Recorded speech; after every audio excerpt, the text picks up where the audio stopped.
Hello दोस्तों, आप सबका स्वागत है एक बार फिर से एस्ट्रो गुरु चैनल पर। मैं आप सभी के लिए आज एक और टैरो सेशन लेकर के आया हूं और आज का विषय है कि आपका जनवरी 2026 कैसा रहेगा, कैसा रहने वाला है।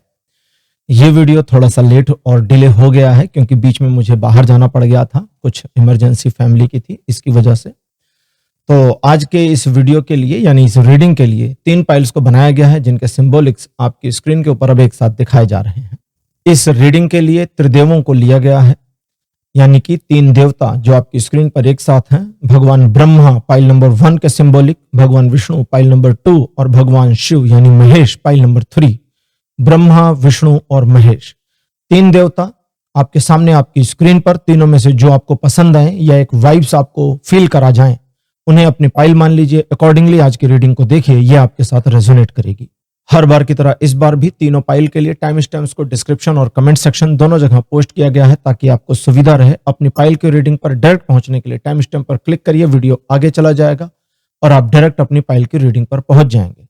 जो लोग आज मुझसे पहली बार जुड़े हैं उनका एस्ट्रो गुरु चैनल पर मैं बहुत बहुत स्वागत करता हूं। आप सभी इस चैनल को सब्सक्राइब जरूर करिए, बेल आइकन को भी प्रेस करिए क्योंकि जब आप बेल आइकन प्रेस करते हैं तो नए वीडियोस की नोटिफिकेशन आपके फोन पर आनी शुरू हो जाती हैं। और मेरे रेगुलर व्यूअर्स और सब्सक्राइबर्स, आप सभी के सहयोग और प्यार के लिए बहुत बहुत आभार। आगे बढ़ने से पहले आपको बता दूं कि मैं एक प्रोफेशनल एस्ट्रोलॉजर, एक प्रोफेशनल टैरो रीडर भी हूं। तो आपकी स्क्रीन पर यह नंबर जो आ रहा है इसके ऊपर आप संपर्क कर सकते हैं अगर आपको अपने लिए एक पर्सनल टैरो रीडिंग सेशन चाहिए या अपनी कुंडली आप मुझे दिखाना चाहते हैं। यह व्हाट्सएप नंबर है तो इस पर कॉल नहीं करना है, इस पर मैसेज करिए। मैसेज के थ्रू सारी इंफॉर्मेशन मेरी टीम मेंबर आपको प्रोवाइड करेगी और आपकी हेल्प करेगी मेरे साथ आपके सेशन को बुक करने में। तो चलिए आज की रीडिंग को शुरू करते हैं और आपकी पाइल में मिलते हैं।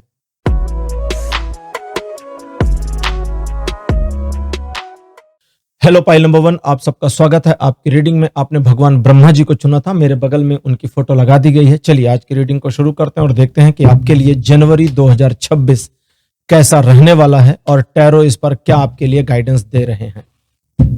सबसे पहला कार्ड आपके लिए जो अपीयर हो रहा है, this one is 6 of wands. Card number 2 आपके लिए है द सन। कार्ड नंबर 3 आपके लिए है the hanged man. 4th position पर आपके लिए है किंग ऑफ कप्स और अंतिम कार्ड आपके लिए अपीयर है एस ऑफ सोर्ड्स। 5 कार्ड आपके लिए अपीयर हो चुके हैं पाइल नंबर 1। देखिए जनवरी का महीना कैसा रहने वाला है आपका, इस पर टैरो क्या गाइड करते हैं उसको लेकर के जो इन्फॉर्मेशन मेरे पास आ रही है, अकॉर्डिंग टू दैट ये महीना आपके लिए अच्छा रहेगा। कुछ नया इनिशिएट करना चाहते हैं या कुछ नया रेजोल्यूशन इस जनवरी में, जो कि नए साल का पहला महीना है, आप लेना चाहते हैं तो वो भी कर सकते हैं। इस महीने आप किसी एक टारगेट को सेट करें, इसकी पॉसिबिलिटी है।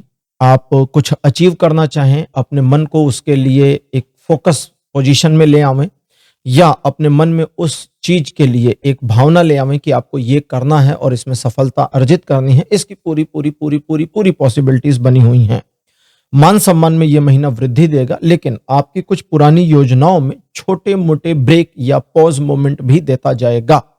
ये ब्रेक या पॉज मोमेंट नेगेटिव नहीं है बल्कि पॉजिटिव है, इसलिए क्योंकि ये ब्रेक इस वजह से आएंगे कि आप अपनी योजनाओं पर या तो पुनर्विचार करें या उन्हें किसी सर्टेन पॉइंट से मोड़ने की जरूरत पड़ी तो आप उस पर विचार कर सकें और आपको समय मिल जाए। लोगों का सहयोग, परिजनों का सहयोग आपको इस महीने पूरा प्रॉपर मिलता और बना रहेगा।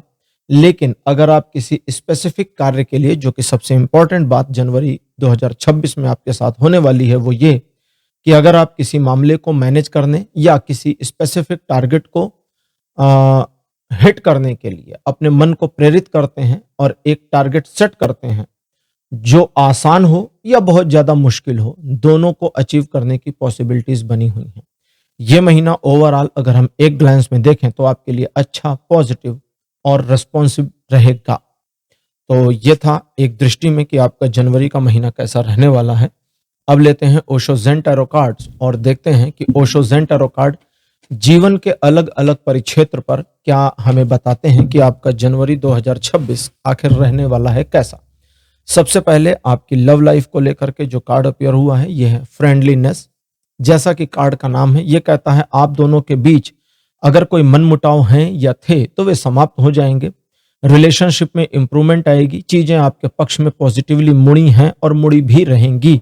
और ये महीना आपको एक दूसरे को अच्छी तरह समझने, एक दूसरे के साथ चीजों को सेटल डाउन करने और एक दूसरे के प्रेम में और ज्यादा डूबने में मदद करेगा। अनमैरिड कपल के लिए ये महीना उनके रिलेशन को अगले स्टेज पर ले जाने के लिए हेल्पफुल रहेगा।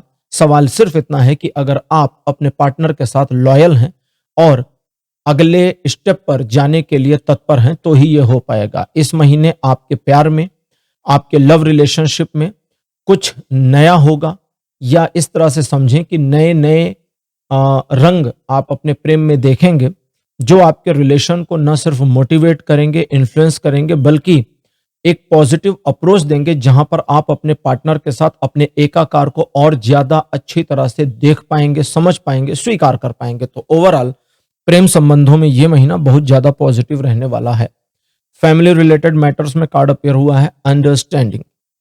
ये कार्ड कहता है कि परिवार के मामले में आपको एक तो स्मूथ चलना है, आप ज्यादा चीजों को एग्जेजरेट ना करें, ज्यादा चीजों को डिस्टर्ब ना करें, अपने मन को भी डिस्टर्ब ना करें।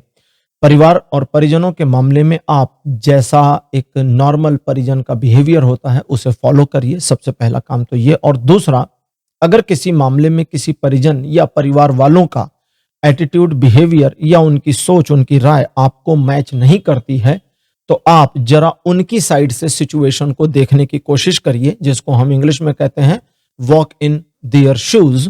तो यानी उनके जूतों में पैर डालकर देखिए, तब आपको समझ में आएगा कि भाई उनके पॉइंट ऑफ व्यू में चीजें क्या हैं, कैसी हैं और किस तरह से रहने वाली हैं। तब आप चीजों को सही ढंग से अंडरस्टूड कर पाएंगे और अपनी दिशा दशा सभी को तय करने में कामयाब रहेंगे। हालांकि ये महीना आपको परिवार और परिजनों के साथ लयबद्धता बनाए रखने में, रिलेशनशिप को स्मूथ बनाए रखने में, चीजों को पॉजिटिवली अपने पक्ष में और परिजनों का सहयोग प्राप्त करने में पूरी पूरी पूरी मदद करने वाला है। अब बात करेंगे आपके फाइनेंशियल मैटर्स की। कार्ड अपीयर हुआ है एक्सपीरियंसिंग। एक्सपीरियंसिंग का कार्ड आपके लिए कहता है कि आप अपने फाइनेंस के मामले में, पैसों के मामले में, लेन देन को लेकर थोड़ी सावधानी बरतें, लेकिन इस बात को भी ध्यान से समझने की कोशिश करें कि आप सिचुएशन को अपने पक्ष में बनाए रखने के लिए पैसों को सही ढंग से, सही जगह पर, सही समय पर, सही तरीके से इन्वेस्ट करें या ना इन्वेस्ट करें। ऐसा नहीं है कि कर ही देना है, नहीं भी करना है। दैट मीन्स कि फाइनेंशियल मामलों में यह महीना आपको सपोर्ट देता है, आपके लिए पॉजिटिव अप्रोच भी देता है, लेकिन साथ ही साथ में यह महीना आपके लिए ऐसा है जो आपके फाइनेंशियल मामलों में आपको आगे बढ़ने में, चीजों को समझने में और सेटल करने में मदद करेगा। फाइनेंशियल ग्रोथ की भी पॉसिबिलिटीज बनी हुई हैं। अब बात करते हैं आपके प्रोफेशन की। प्रोफेशनल मामलों के लिए आपके लिए पाइल नंबर 1 जो कार्ड अपीयर हुआ है ये है सप्रेशन का कार्ड। ये कार्ड हमें इंफॉर्मेशन देता है कि इस महीने अपने प्रोफेशनल मामलों में आप अपने खुद के डिसीजंस के ऊपर डाउट ना करें। प्रोफेशनल मामलों में आप जिस तरीके से अपनी चीजों को संचालित कर रहे हैं अथवा अपनी किसी योजना पर काम करना चाहते हैं, उसमें अपने पॉइंट ऑफ व्यू को ही कंटिन्यू करना आपके लिए बहुत आवश्यक और सही होगा, क्योंकि दूसरों के परसेप्शन या दूसरों के जरूरत से ज्यादा इंटरफेरेंस आपके प्रोफेशनल मैटर्स में इस महीने आपको परेशानी दिला सकते हैं। सो दैट ये महीना आपको सिचुएशन में एक ऐसी कंडीशन फेस करा सकता है जहां पर एक टर्निंग पॉइंट आए, चीजें परिवर्तित हों और आप उसे अगर अवेयर हुए तो अपने पक्ष में लाने में पूरी तरह कामयाब हो जाएंगे। लेकिन अगर आप दूसरों के बहकावे में आते हैं तब मामला गड़बड़ होने की पॉसिबिलिटीज बनेंगी। अब बात करते हैं आपके एजुकेशन मैटर की। आपके एजुकेशन के लिए कार्ड अपीयर हुआ है द रिबेल। जैसा कि कार्ड का नाम है द रिबेल, इस महीने जनवरी में आपको यही करना है। जुट जाइए, लग जाइए, बिना किसी भय, बिना किसी संकोच और बिना किसी जैसे कहते हैं ना शॉर्टकट के। दैट मीन्स कि अगर आपका एक सिलेबस है तो chapter by chapter by chapter by chapter उसे पढ़ना शुरू करिए, रिवाइज करना शुरू करिए, आपके लिए अच्छा रहेगा। कई लोगों के जनवरी के बाद फरवरी मिड से एग्जाम भी शुरू हो जाते हैं, तो उन चीजों को मैनेज करने के लिए, उसमें अच्छा स्कोर गेन करने के लिए आप अपने दृढ़ संकल्प के साथ और एक छोटी सी जिद के साथ अगर अपने एजुकेशन, अपने स्टडी में आगे बढ़ते हैं, प्रयास करते हैं, तो आपको श्योर शॉट सक्सेस मिलेगी। जो लोग कॉम्पिटिशन्स की तैयारी कर रहे हैं उनके लिए इस महीने एक चेन ब्रेक करने वाली सिचुएशन बनने की पॉसिबिलिटी बनेगी। दैट मीन्स आप ऐसे समझें आसान भाषा में कि किस्मत आपके सहयोग में आ जाएगी, लेकिन आप सही दिशा में कर्म करेंगे तो आपको उसका उत्तरोत्तर लाभ भी मिलेगा। अब बात करते हैं आपके हेल्थ की। पाइल नंबर 1 आपके हेल्थ के लिए कार्ड पेयर हुआ है रिसेप्टिविटी।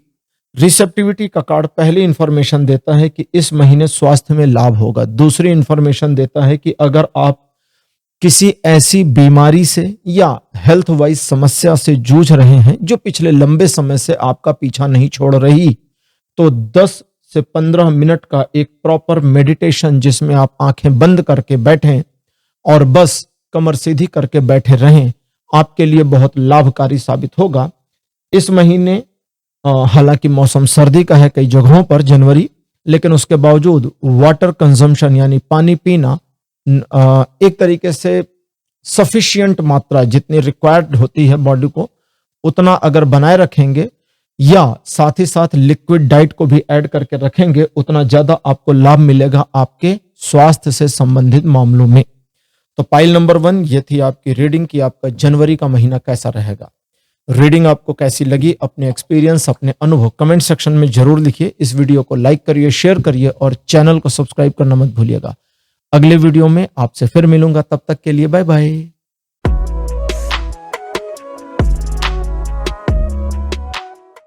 हेलो पाइल नंबर 2 आप सबका स्वागत है आपकी रीडिंग में। आपने भगवान विष्णु को चुना था एज अ पाइल सिंबॉलिक। मेरे बगल में यानी इस तरफ उनकी फोटो लगा दी गई है। चलिए आज की रीडिंग को शुरू करते हैं और देखते हैं कि आपके लिए जनवरी 2026 कैसा रहने वाला है और टैरोट इस पर क्या गाइडेंस देते हैं। कार्ड नंबर 1 आपके लिए है द डेविल। सेकंड पोजीशन पर आपके लिए जो कार्ड पेयर हुआ है यह है queen of wands. Card number 3 आपके लिए है 7 ऑफ सोर्ड्स। कार्ड नंबर 4 आपके लिए है 10 ऑफ सोर्ड्स और अंतिम कार्ड आपके लिए अपीयर है द व्हील ऑफ फॉर्च्यून। आपने जैसे कि कार्ड्स को देखा होगा थोड़ा मिक्स आए हैं। दैट मीन्स पॉजिटिव कार्ड और नेगेटिव कार्ड दोनों आए हैं। सुपर डुपर पॉजिटिव कार्ड भी अपीयर हुआ है, सुपर डुपर नेगेटिव कार्ड भी अपीयर हुआ है। ऐसा नहीं कि वहां छूट गया। इस महीने किसी एक बड़ी अच्छी खबर पहले, इस महीने चलो पहले बुरी खबर। इस महीने आपको दूसरे लोगों के द्वारा वो होता ना केकड़ा रेस, उसका सामना करना पड़ेगा। केकड़ा रेस मतलब आप ऊपर जा रहे हैं, दूसरा आपका पैर पकड़ के नीचे खींच ले रहा है, तो वो एक झेलना पड़ सकता है। जहां दूसरे लोग आपके अंदर कमियां निकालें, आपके काम में कमियां निकालें, आपके मार्ग में कमियां निकालें और आपका पैर पकड़ पकड़ कर पीछे खींचें। भले पीछे खींचने में उनकी खुद की खोपड़ी टूट जाए, लेकिन वे आपको पीछे खींच के रहेंगे। तो ऐसे लोगों को पहला रिकमेंडेशन हाईली इग्नोर कर दीजिए। दूसरा रिकमेंडेशन, जहां पर उनके प्रयास, उनका एक तरीके से जो आतंक है वो जब लिमिट को क्रॉस कर जाए तो उनको पनिशमेंट भी देने की जरूरत है और जो रिक्वायर्ड पनिशमेंट है वही दीजिए। अच्छी खबर यह है कि इस महीने आप किसी एक बड़ी प्रॉब्लम जिसका लंबे समय से या तो सामना कर रहे थे या उससे निकलना चाहते थे, बाहर आ जाएंगे। यह महीना आपको शुरुआत में थोड़ी सी समस्या दे सकता है, जहां आपको ऐसा लगेगा कि चीजें आपके पक्ष में नहीं हैं और सिचुएशन आपके फेवर में आते आते रह जा रही है। लेकिन अगर आप अपने काम से काम रहते हैं और अपने मामलों में टू द पॉइंट रहते हैं तो यकीन मानिए चीजें आपके पक्ष में मुड़ सकती हैं। सामाजिक प्रतिष्ठा में वृद्धि होने की संभावना के साथ उस प्रतिष्ठा का नुकसान होने की पॉसिबिलिटी भी बनी है, यानी कि आपका हाइप तो बनेगा लेकिन उस हाइप के गिर जाने की पॉसिबिलिटी भी बनी है। तो फिर क्या करें, अपने काम से काम रहिए, जरा दूसरों के मामलों में इन्वॉल्व कम होइए और दूसरों को अपने मामलों में इन्वॉल्व मत होने दीजिए, तो यह समस्या नहीं होगी। इस महीने की एक प्रॉपर छोटी सी योजना इत्यादि बनाइए। उस योजना के अनुरूप अगर आप कार्य करते हैं तो ये सारी नेगेटिविटीज आपको कुछ बिगाड़ नहीं पाएंगी। आप अपनी योजना पर आगे बढ़ के सफल हो पाएंगे। यह था एक दृष्टि में कि आपका जनवरी का महीना कैसा रहेगा। अब लेते हैं ओशो ज़ेन टैरो कार्ड और देखते हैं कि ओशो कार्ड्स क्या बताते हैं आपके लिए कि आपका जनवरी का महीना जीवन के अलग अलग परिक्षेत्र पर कैसा रहने वाला है और इस पर गाइडेंस क्या आपके लिए अपीयर है। सबसे पहले लव रिलेशनशिप, लव लाइफ के लिए कार्ड अपीयर हुआ है मोरालिटी, ये कहता है कि इस महीने अपने पार्टनर के साथ में जरा लॉयल बने रहें। यहां पर आपको जज नहीं किया जा रहा कि आप लॉयल हैं या नहीं है, सिर्फ सजेशन है कि लॉयल बने रहें। रीजन यहां यह देता है कि इस महीने आप अपने पार्टनर की फीलिंग्स की जितनी रिस्पेक्ट करेंगे, आपके पार्टनर की ओर से चीजें उतनी पॉजिटिव आपको फील होंगी और मिलेंगी। आप दोनों के बीच संबंध में और सुधार आएगा, गहराई भी आएगी। रिलेशनशिप के इंप्रूवमेंट के साथ अगर आप अनमैरिड हैं तो आप अपने रिलेशन में आगे बढ़ पाएंगे, चीजों को नए सिरे या नए ढंग से या नए परिप्रेक्ष्य में ले जाने में सफल भी हो पाएंगे। इस महीने आप अपने लव रिलेशनशिप के मामले में आने वाले समय के लिए एक छोटी मोटी सुनियोजित योजना बनाएं, इसकी पॉसिबिलिटी भी बनी हुई है और अगर आप ऐसा करते हैं तो इसमें आपको सफलता मिलने की पॉसिबिलिटीज भी हैं। ओवरऑल ये महीना आपको आपके प्रेम संबंध में सुकून भी देगा, चीजों को आपके पक्ष में भी लाएगा और कुछ मामलों में आपके अनुरूप भी चलेंगी चीजें। फैमिली मैटर्स में कार्ड अपीयर हुआ है द लवर्स। ये कार्ड कहता है कि इस महीने आप अपने परिवार और अपने परिजनों के प्रति अपने अपनत्व के भाव से ओतप्रोत रहें, क्योंकि जितना आप ऐसा करेंगे इसका रिप्लिकेट होकर फैमिली की ओर से आपको मिल जाएगा। पारिवारिक सौहार्द मजबूत रहेगा, एक दूसरे के साथ रिलेशनशिप इंप्रूव होंगे। आपके परिवार में किसी स्पेसिफिक मामले को लेकर के पारिवारिक सहयोग मिलने की पॉसिबिलिटी भी बनी हुई है। फाइनेंशियल मामलों में कार्ड अपीयर हुआ है थंडरबोल्ट। यह कहता है अगर एक ऐसी सिचुएशन की कल्पना करें जहां पर अचानक एक डिसीजन लेने की जरूरत इस महीने आ गई है, तो जरा ये सोचिएगा तुरंत कि अगर मैं 2-3 दिन का पोस्टपोन ले लूं, 2 दिन 3 दिन बाद में डिसीजन लूं, तो कितना बड़ा नुकसान हो ही जाएगा। आप अगर आकलन करेंगे तो आपको समझ में आएगा कि भाई इतना नुकसान तो नहीं होगा अगर मैं थोड़ा ठहर करके डिसीजन लूं, ठहर करके निर्णय लूं तो। और यह ठहराव आपको चीजों को मैनेज करने, अपने आप में संयमित होने में मदद करेगा। ईश्वर की कृपा इस महीने आपके ऊपर रहेगी फिनेंशियल मामलों में, लेकिन तब जब आप उनकी कृपा फिनेंशियल मामलों में चाहेंगे। अब फिनेंशियल मामलों में कृपा चाहने का यह मतलब नहीं कि आप पूजा करने वाले हैं भगवान हमको धन दे दो, नहीं, ये नहीं। यहां जो मैटर है ये है कि भाई भगवान हमारे फिनेंस को मैनेज करने में हमें आपका सहयोग चाहिए और आपके गाइडेंस के अनुरूप हम चीजों को मैनेज करते जाएंगे। तो वहां आपका इंट्यूटिवनेस यानी आपकी जो अतीन्द्रिय शक्ति है वो काम करेगी और आपको ईश्वर का गाइडेंस प्राप्त हो जाएगा। लेकिन इस महीने अगर आप जल्दबाजी में कोई निर्णय लेते हैं तो आपके फाइनेंशियल मैटर्स में ये चोट का काम करेगा, अच्छा नहीं होगा। साथ ही साथ एक तुरंत के इन्वेस्टमेंट से आपको मना किया जाता है जिसके बारे में पहले से ना प्लानिंग है ना सोचा समझा गया है। लेकिन अगर आप सोचते समझते विचार करते हैं और एक प्रॉपर चैनल बनाते हैं कि मैं इस पर स्टेप बाय स्टेप थोड़ा सा खंगाल लूं इन्वेस्टमेंट करने से पहले, तब करिएगा तो चीजें ठीक रहेंगी, अन्यथा नुकसान होगा। प्रोफेशनल मैटर्स में कार्ड अपीयर हुआ है द सोर्स। यह बताता है कि इस महीने आप अपने प्रोफेशनल मैटर्स में किसी एक बड़ी प्रॉब्लम का समापन कर ले जाने में कामयाब होंगे या वो स्वतः समाप्त हो जाएगी। दूसरा, नई चीजों के प्रति आसक्ति बढ़ेगी, नए आइडियाज जनरेट होंगे, आपके दिमाग में बनेंगे और उन नए आइडियाज पर काम करना शुरू इस महीने कर सकते हैं अगर चाहें तो, और उसमें आपको यथोचित सफलता मिलने की पॉसिबिलिटीज बनी है। यह महीना आपको आपके प्रोफेशनल मैटर्स में एक छोटे सेटिस्फैक्शन को भी फील करा देगा। एजुकेशन के लिए कार्ड अपीयर हुआ है कॉन्शियसनेस। कॉन्शियसनेस का कार्ड कहता है अपने एजुकेशन या अपने स्टडी से रिलेटेड मैटर्स में आप बस अपने आप में बने रहें और यह समझें कि मुझे मेरे लिए क्या रिक्वायर्ड है। दूसरे लोग क्या कर रहे हैं उसको छोड़ें, आप कोई और कैसे पढ़ रहा है, कितना पढ़ रहा है, उसको सब छोड़ें। मैं क्या कर रहा हूं, मैं कितना कर रहा हूं और क्या मैं इससे संतुष्ट हूं। अगर आप अपने आप में इस विषय पर बात करते हुए, विचार करते हुए अपने एजुकेशनल मैटर्स को मैनेज करते हैं तो यकीन मानिए सफलता आपको मिलेगी। अदरवाइज ये महीना आपको कुछ नया सीखने, आपके शिक्षा के क्षेत्र में आपको 1-2 कदम 4 कदम आगे बढ़ने में मदद करने वाला है। हेल्थ रिलेटेड मैटर्स में कार्ड आपके लिए अपीयर हुआ है लेटिंग गो। जैसा कि कार्ड का नाम है जाने भी दो, तो हेल्थ रिलेटेड मैटर्स में कुछ चीजों को जाने भी दो, हर चीज को पकड़ के नहीं चलना। दूसरा, यह कहता है कि इस महीने आप अपने स्वास्थ्य को लेकर के देखो यहां दो चीजें हैं। पहला है जिन लोगों के हेल्थ में प्रॉब्लम नहीं है, तो हेल्थ में प्रॉब्लम नहीं है तो आपका एक छोटा मोटा सा रूटीन होगा जो ठीक ठाक चल रहा है, जिससे हेल्थ में कोई इशू नहीं, तो कहता उसको फॉलो करिए। जिन लोगों के हेल्थ में कोई समस्या है, उन्हें चाहिए कि जो डॉक्टर्स ने प्रेस्क्राइब किया है या मेडिसिन दी है या सजेशन दिए हैं उसको फॉलो करें, क्योंकि उसी को फॉलो करके आप अपने हेल्थ रिलेटेड मैटर्स में चीजों को पॉजिटिव कर पाएंगे। साथ ही साथ आपके लिए सजेशन है कि हरी चीजों का इस्तेमाल करें। वैसे सर्दियों में बहुत सारी हरी चीजें आ जाती हैं, ठीक है, उनका इस्तेमाल करें, वो आपके स्वास्थ्य में लाभ पहुंचाने के लिए आपके हितकारी रहेगा। फाइल नंबर 2 आपकी रीडिंग कंप्लीट हो गई है। आज की रीडिंग आपको कैसी लगी, अपने एक्सपीरियंस, अपने अनुभव कमेंट सेक्शन में जरूर लिखिए। इस वीडियो को लाइक करिए, शेयर करिए और चैनल को सब्सक्राइब करना मत भूलिएगा। अगले वीडियो में आपसे फिर मिलूंगा। Bye bye.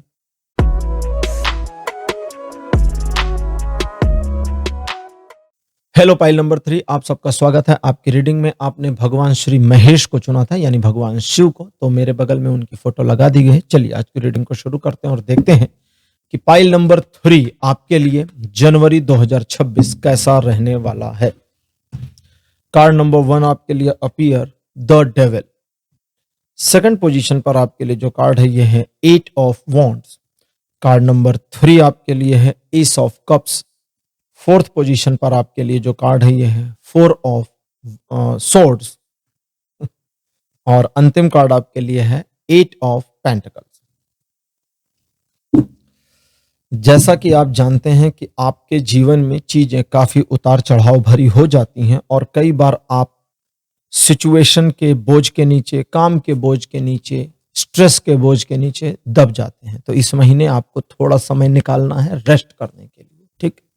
एक दिन निकालिए, एक दिन की छुट्टी पर्याप्त, लेकिन फिर उस एक दिन में काम धाम मत करिए। कई बार मैं भी ऐसा करता हूं, मेरा भी बहुत बिजी शेड्यूल होता है, रिकॉर्डिंग करनी है, क्लाइंट के लिए रीडिंग करनी है और भी कई काम हो जाते हैं, कुछ पढ़ना लिखना है, तो कभी कभी मैं एक पूरा दिन छुट्टी का निकाल लेता हूं कि आज कुछ नहीं करना, आज एकदम हाथ खाली, ना पढ़ना है, ना कुछ स्टडी करनी है, ना किसी क्लाइंट के लिए रीडिंग करनी है, ना यूट्यूब की रिकॉर्डिंग करनी है। और यकीन मानिए वो बहुत ही रिफ्रेशिंग होता है। तो इस महीने आपको ये करना है। नहीं करेंगे तब क्या होगा वो जान लीजिए। नहीं करेंगे तो आप अपने मन में एक ऐसा स्ट्रेस लेवल फील करना शुरू कर देंगे जो आपको ना होते हुए भी समस्या दिखाएगा। अब कुछ है नहीं फिर भी समस्या दिखा रहा है दिमाग, तो आप पता नहीं किससे लड़ाई करेंगे, मुझे तो आइडिया नहीं, ठीक, तो वो मत करिए। दूसरा, अब आगे चलते हैं। ये महीना आपको थोड़ी धीमी शुरुआत देगा, लेकिन मजेदार चीज ये है कि आपको स्टेप बाय स्टेप की शुरुआत देता है। धीमी देता है लेकिन सिस्टमैटिक देता है। धीमी से घबराइए नहीं, धीमी से डरिए नहीं और सिस्टमैटिक की रिस्पेक्ट करिए, क्योंकि सिस्टमैटिक जो आपका चलना होगा वो आपको दौड़ने में आगे चलकर मदद कर देगा। यहां आपके लिए यह भी जरूरी है कि आप इस महीने थोड़ा अपने आप में एकाकी रहें। इंट्रोवर्ट होने को नहीं कह रहे, एकाकी। एकाकी से यहां जो हमारा मतलब है वो ये है कि अपने आप में रहें। बहुत ज्यादा लोगों को अपने मामलों में ना घुसाएं, ना उनके मामलों में घुसें। दूसरा, इस महीने किसी नए कार्य की शुरुआत होने की पॉसिबिलिटी है, किसी नए ऑफर के मिलने की पॉसिबिलिटी है और आप भी कोई नया काम शुरू कर सकते हैं, इसकी संभावना भी बन रही है। आर्थिक मामलों में प्रगति या सामाजिक मामलों में प्रगति या आपके लाइफ के हर एस्पेक्ट में जिसमें आप चाहते हैं उसमें सिस्टमैटिक प्रगति होने के आसार और संयोग तो बने हैं, बट कंडीशन यह है कि पहले आप वो चाह लें। कई बार ऐसा होता है कि हम चाहते तो हैं लेकिन हम सिर्फ बोलने को चाह रहे हैं, जिसको मैं कहता हूं विश कर रहे हैं, सचमुच चाहत नहीं है। जैसे कई बार लोग कहते हैं ना, कहते कि यार मुझे चाहिए कि लाइफ में ये हो जाए। उनसे पूछे कि सचमुच में ये चाहिए, तो कहते हैं अरे ये तो हो ही नहीं पाएगा। ठीक है, एक कल्पना है। नहीं, कल्पना में मत जाइए, रियलिटी में आइए, सचमुच की चाहत में आइए और उस चाहत को पाने की कोशिश भी कर दीजिए, कर्म भी कर दीजिए। यकीन मानिए हो जाएगा, मिल जाएगा। जनवरी का महीना आपका ऐसा रहेगा, काफी हद तक ये पॉजिटिव रहने वाला है। अब लेते हैं ओशो ज़ेन टैरो कार्ड और देखते हैं कि ओशो ज़ेन टैरो कार्ड आपके लिए जीवन के अलग अलग परिदृश्यों पर क्या प्रकाश डालते हैं कि लाइफ के अलग अलग परिक्षेत्र आपके लिए कैसे रहने वाले हैं। सबसे पहले आपके लव रिलेशनशिप के लिए कार्ड मेरे पास अपीयर हुआ है, गाइडेंस। ये कार्ड कहता है कि कुछ मामलों में आपको बस समय के अनुसार स्वयं को ढाल देना चाहिए। समय से बड़ा गाइड करने वाला हमें अपने जीवन में कोई दूसरा मिल नहीं सकता। समय जो सिखा देता है वो दुनिया में कोई गुरु भी नहीं सिखा सकता, कोई गुरु नहीं सिखा सकता। इसलिए ये कहता है कि आप समय को अपना गाइड माने और वर्तमान परिदृश्य और परिस्थिति में समय क्या कहता है कि क्या चाहिए प्रेम संबंधों में, वो करते जाएं। कई बार होता है शादीशुदा लोग कुछ सालों के बाद पति से या पत्नी से कंप्लेन सुनने को पाते हैं कि तुम पहले जैसे नहीं रहे। कई बार पत्नियां कहती है कि तुम अब पहले जैसे नहीं रहे, कई बार पति कहता है तुम अब पहले जैसी नहीं रही। वो नहीं रह सकती भाई, क्योंकि विवाह के पहले वो मात्र एक युवती थी, अब वो एक पत्नी है। उसकी जिम्मेदारियां और उसकी मेंटेलिटी बदल गई। ठीक ऐसे पुरुष के साथ वो पहले एक युवक था, विवाह के बाद पति हो गया, हो सकता है पिता भी बन गया हो। अब उसकी जिम्मेदारियां, रिस्पॉन्सिबिलिटीज और माइंडसेट डिफरेंट हो गए। गर्लफ्रेंड को देखने का नजरिया अलग होता है। गर्लफ्रेंड से मिलने जाएं तो जी में आता है कि 100 रुपए का फूल लेके चले जाएं, बड़ी खुश होगी और खुश हो भी जाती हैं। लेकिन अगर 100 रुपए का फूल पत्नी को ले जाकर के दे दें, कई पतियों ने यह अनुभव भी किया होगा, तो पत्नी प्रथम दृष्टया खुश हो जाती है। ऐसा नहीं नाराज हो जाए, पहले खुश हो जाएगी, हैप्पी हैप्पी हैप्पी। थोड़ी देर के बाद वो पूछेगी कितने का लाए, बोले कि 100 रुपए। फिर कहती कि पागल ही हो क्या, इससे अच्छा तो इतने की चॉकलेट ले आते, मैं खा लेती। क्यों? क्योंकि अभी थोड़ी देर में इसे कूड़े में फेंकना पड़ेगा। पत्नी के सोचने का नजरिया बदल जाता है और गर्लफ्रेंड का अलग होता है। तो आप समय को अपना गाइड माने इस महीने और ये आकलन करने की कोशिश करें कि समय आपके प्रेम संबंधों में आपको क्या सिखाना चाहता है, आप में क्या परिवर्तन चाहता है। बस उसे आत्मसात करें, ज्यादा दिमाग लगाने की जरूरत नहीं है। अगर आपने ऐसा कर लिया तो आपके प्रेम संबंधों में आप वो ऊंचाई छूने को पा जाएंगे जो सिर्फ अभी आपके लिए परिकल्पना से ज्यादा कुछ हो नहीं सकती। फैमिली रिलेटेड मैटर्स में कार्ड अपीयर हुआ है शिज़ोफ्रेनिया। शिज़ोफ्रेनिया का जो कार्ड है ये बताता है कि द्विपक्षीय मामले परिवार में, यानी 1 to 1 परिवार में किसी एक सदस्य के साथ अगर आप बहस करते हैं तो उस बहस का नतीजा दोनों का दिल दुख जाना होगा, वो भी बुरी तरह से। इसलिए परिवार में बहस, आर्गुमेंट और झगड़े को जगह मत दीजिए। कुछ मामलों में हार जाइए, आपका ही तो परिवार है, अपने ही लोग हैं ना, हार मान लीजिए, बस बात खत्म हो गई। हाँ ठीक है, तुम जीत गए, कोई क्या उठा ले जाएगा। दूसरा ये कहता है कि उन मामलों में जहां परिवार या परिजनों के प्रति आपके मन में कोई द्वेष यानी निगेटिविटी है, उस निगेटिविटी को शो आउट मत करिए और मुख से बोलकर बताइए भी नहीं। सिचुएशन इस महीने फैमिली रिलेटेड मैटर्स में अगर आप मैनेज करते हैं तो मैनेजेबल हो जाएगी, और अगर नहीं करते, छोड़ देते हैं, तो थोड़ी डिसबैलेंस होकर आपके निगेटिव होने की पॉसिबिलिटीज बनी है। फाइनेंशियल मैटर में कार्ड अपीयर हुआ है रिपीनेस। ये कहता है कुछ नया होने वाला है, कुछ नया उपक्रम भी हो सकता है, इनकम का एक नया सोर्स बन जाए, इसकी पॉसिबिलिटी भी बनी हुई है। और ये महीना आपको आगे बढ़ करके सफलता अर्जित करने और धन के मामले में एक प्रगति प्राप्त करने में मदद भी करने वाला है। जहां तक बात इन्वेस्टमेंट या अपने पैसों को सही जगह लगाने की है, तो उसमें आप परेशान बिल्कुल ना हो। ये महीना आपको, मतलब ये महीना ऐसा मूव करेगा कि आप खुद ही फील कर जाएंगे कि अब क्या करना है और क्या नहीं करना है, तो उस हिसाब से काम करिए। प्रोफेशनल मैटर में कार्ड अपीयर हुआ है ऑर्डिनरीनेस। जैसा कि नाम है इस कार्ड का, ऑर्डिनरीनेस, बस चीजों को ऑर्डिनरी ढंग से मैनेज करिए। यानी कहते हैं ना कि चलते घोड़े को चाबुक से नहीं मारना चाहिए।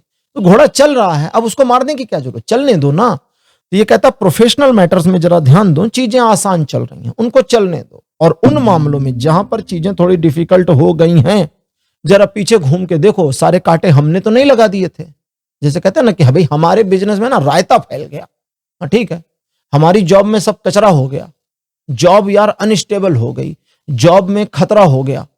तो ये कहता है जरा पीछे मुड़ के देखो, सब तुमने तो नहीं कर रखा है, अपनी गलती तो नहीं है, जरा ध्यान दो। अब यहां दो चीजें आएंगी। कहता अगर अपनी गलती है तो सुधार लो, अभी भी समय है, सुधार लो। और अगर आपकी गलती नहीं है तो गलती खोजो मत, सिर्फ क्या गलत है इस पर दिमाग लगाओ, ऑब्जर्वेट करो कि ये इतना एंगल गलत है और उस एंगल को सही करने की कोशिश करो, हो भी जाएगा, चीजें ठीक भी हो जाएंगी, बहुत ज्यादा इश्यूज नहीं है। बाकी प्रोफेशनल मैटर में चीजें ठीक, अच्छी, पॉजिटिव दिख रही हैं।